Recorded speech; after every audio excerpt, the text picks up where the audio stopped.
अस्सलाम वालेकुम एवरीवन, मैं इम्तियाज और आप सभी देख रहे हैं A1 एजुकेशन 2.0 पर आप सभी का स्वागत करता हूं। अगर आप इस चैनल पर नया तो चैनल को सब्सक्राइब और वीडियो को लाइक करना ना भूले। बिहार वृद्धा विधवा दिव्यांग पेंशन केंद्र सरकार की तरफ से आया आदेश। आज की इस वीडियो में हम बात करने वाले हैं कि बिहार वृद्धा विधवा दिव्यांग पेंशन अब हमारे बुजुर्ग माता पिता को कितनी मिलने वाली है, क्योंकि आप सभी को पता है बिहार में जो वृद्धा विधवा दिव्यांग पेंशनें मिलती है वो 1100 मिलती है, जो कि अभी केंद्र सरकार की तरफ से बड़ी अपडेट निकल के आ रही है कि आप सभी के पेंशन में बढ़ोतरी होने वाली है। तो अब हम बात करेंगे आप सभी की जो पेंशन है बढ़ोतरी होगी, आपकी कितनी पेंशन बढ़ोतरी होगी और आप सभी को किन किन नियमों का पालन करना है। क्योंकि आप सभी को पता है कि हाल ही में श्री नीतीश कुमार जी ने यह आदेश को जारी किया, तो जितने भी बिहार के वृद्धा विधवा दिव्यांग पेंशन धारक व्यक्ति हैं या फिर जितने भी सरकारी जो भी योजनाओं का लाभ उठाते हैं उन सभी व्यक्तियों को ये नियमों का पालन करना होगा। तो अगर आप भी वृद्धा विधवा दिव्यांग पेंशन का लाभ उठाते हैं तो आप सभी को भी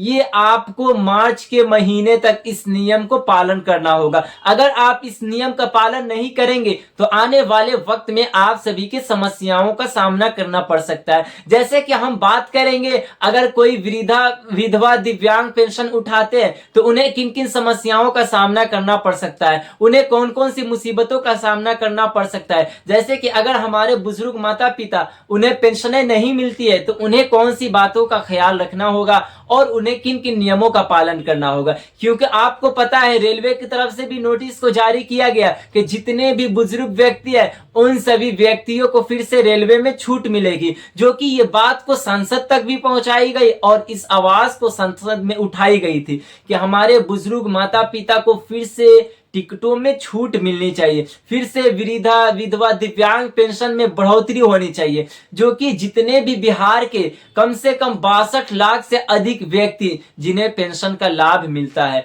यानी इतने व्यक्तियों को सबसे ज्यादा बिहार में पेंशनें मिलती है, जो कि आपसे भी दूसरे राज्य की बात करें यूपी से और झारखंड से ज्यादा मिलती है। अब हम बात करेंगे बिहार और यूपी से अपेक्षा ज्यादा कहां पे पेंशनें मिलती है। जैसे कि हम बात करेंगे अगर हरियाणा की या फिर दिल्ली की या फिर राजस्थान की, तो यहाँ पे ज्यादा पेंशनें मिलती है, जो कि यहाँ के बुजुर्गों पे काफी ख्याल रखा जाता है, इसी को लेकर यहाँ पे ज्यादा पेंशनें मिलती है। और बिहार सरकार जो है हमारे बुजुर्ग माता की पेंशन में बढ़ोतरी नहीं करते हैं, तो अब हमें किन नियमों का पालन करना है। अगर आपका 2 या फिर 3 महीने से बकाया पेंशन है तो आपको कौन से नियम पालन करना है। तो यहाँ पे बताया गया है कि अगर जिन व्यक्तियों के 1 या 2 महीने से पेंशन बकाया चल रहा है या फिर डीबीटी फेल है या फिर केवाईसी फेल है तो आपको किन नियम का पालन करना होगा।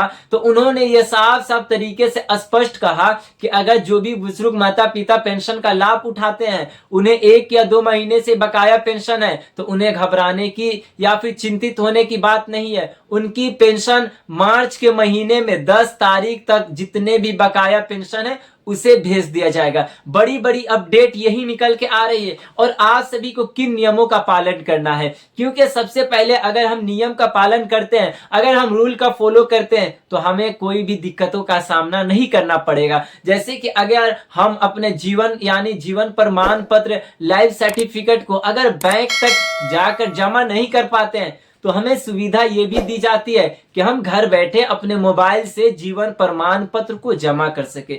यानी सरकार इतना छूट दे रही है, जितने बुजुर्ग व्यक्ति है उन सभी बुजुर्गों के लिए काफी छूट की बात है। जैसे कि उन्होंने ये भी ऐलान किया, उन्होंने ये भी बात उठाया कि जितने भी बुजुर्ग व्यक्ति हैं अगर वो जीवन प्रमाण पत्र को लेकर परेशान है, फिर केवाईसी को लेकर परेशान है तो उन्हें घबराना नहीं है। क्योंकि आरबीआई ने ये नोटिस को जारी किया कि जितने भी बुजुर्ग व्यक्ति है, जितने व्यक्तियों को पेंशन मिलती है उन्हें अपने बैंक में आकर केवाईसी करवा लेना यानी कंप्लीट रखना होगा। उन्होंने ये साफ साफ स्पष्ट से कहा है। तो अब आपको केवाईसी कब तक करवा लेना है, क्योंकि श्री नीतीश कुमार जी जीवन प्रमाण पत्र को उन्होंने स्पष्ट कर दिया कि अब आपके ग्राम पंचायत प्रखंड आपके गांव में शिविर को लगाई जाएगी और वहां से आप सभी अपना जीवन प्रमाण पत्र को बनवा सकते हैं और वहीं अपना जाकर ये बैंक में भी जमा कर सकते हैं या फिर घर बैठे मोबाइल से भी अपलोड कर सकते हैं। यानी आप सभी के लिए सारी सुविधाएं दी गई है।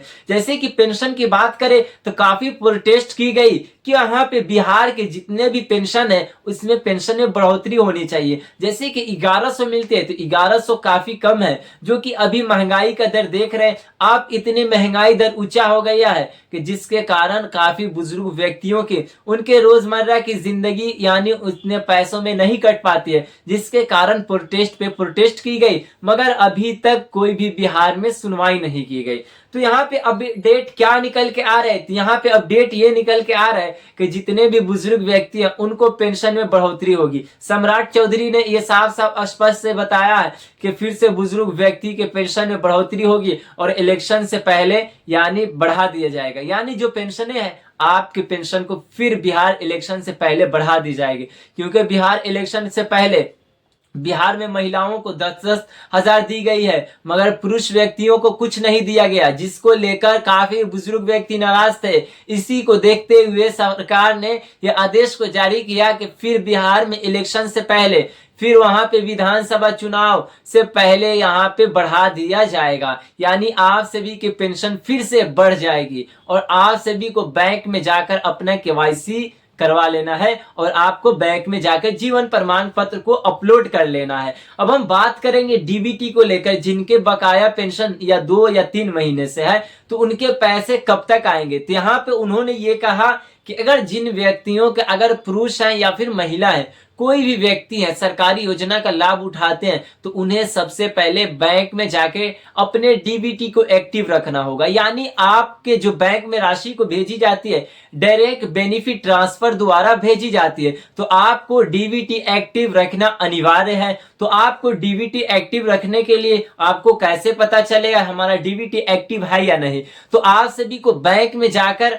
वहां बैंक के जितने भी कर्मचारी हैं वहां पे जाकर उनसे आपको बात करने हैं और वहां पे जाकर आपको बोलना है कि हमारा 2 या 3 महीने से बकाया पेंशन है, हमारे डीबीटी एक्टिव नहीं है तो उसे एक्टिव कर दीजिए। तो आप सभी की डीबीटी एक्टिव हो जाएगी और आपके जो बकाया पेंशन है उसे भेज दिया जाएगा। क्योंकि यहाँ पे बिहार में काफी व्यक्ति परेशान थे डीबीटी को लेकर।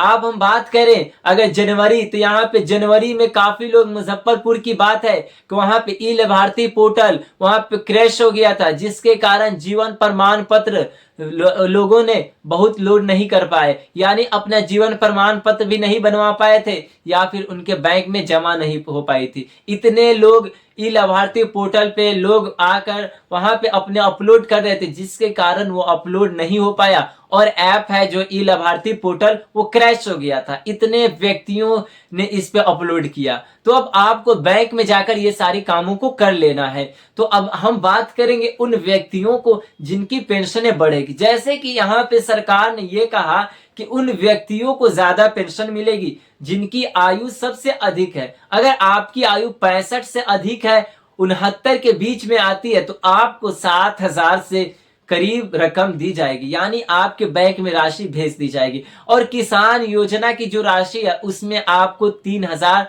तक रुपये बढ़ा दी गई है। जैसे कि 6,000 आपको जो एक सालाना मिलती थी उसे अब 9,000 सिर्फ ये बिहार में की गई है, जो कि श्री नीतीश कुमार जी द्वारा इस आदेश को जारी किया गया है। और सम्राट चौधरी जी ने भी इस पे स्पष्ट तरीके से अपना बयान को जारी करते हुए कहा कि हमारे जो भी किसान व्यक्ति हैं उन सभी व्यक्तियों को बैंक में 3,000 एक्स्ट्रा, यानी उनके राशि में दुगनी, यानी 6,000 थी तो उसे 9,000 कर दिया गया। और आपकी जो ये राशि आएगी वो 10 मार्च 2026 तक आपकी किस्त यानी 22वीं किस्त पीएम किसान योजना की राशि बैंक में भेज दिया जाएगा। हम बात करने वाले हैं सीनियर सिटीजन। अगर आप सीनियर सिटीजन हैं तो आपके पास सीनियर सिटीजन कार्ड होना चाहिए, क्योंकि सीनियर सिटीजन कार्ड होगी तो आपको वृद्धावस्था में लाभ मिल सकता है और आपको सरकारी इलाजों में लाभ मिल सकता है और आपके दवाई सुई के जो भी खर्च है वो 5 लाख तक सरकार आपको फ्री में देखी, तो आपको सीनियर सिटीजन कार्ड भी बनवा लेना। अब आप सीनियर सिटीजन कार्ड बनवाएंगे कहाँ, तो उस पे मैंने पूरी एक वीडियो बनाया, आप जाकर मेरे चैनल पर पूरी वीडियो को देख सकते हैं। और आप अगर चैनल पर नए हो तो जरूर चैनल को सब्सक्राइब कर लीजिएगा। ऐसे ही आप सभी के लिए मैं ऑथेंटिक न्यूज लाता हूं और आप सभी के लिए इंफॉर्मेशन वीडियो बनाता हूं, क्योंकि जितने भी बुजुर्ग माता पिता हैं उन सभी व्यक्तियों को काफी पेंशनें कम मिलती है, जिसके कारण सभी बुजुर्ग नाराज हैं। इसी को लेकर प्रोटेस्ट बिहार में चल रहा है। तो आप सभी के राज्य में कितनी पेंशनें होनी चाहिए, हमें जरूर कमेंट करके अपना राय बताएं, और आप बताएं कि कहां से इस वीडियो को देख रहे हैं। तो ये थी आज की काफी महत्वपूर्ण वीडियो। अगर कोई डाउट रह जाए तो जरूर कमेंट करके बताएं। धन्यवाद।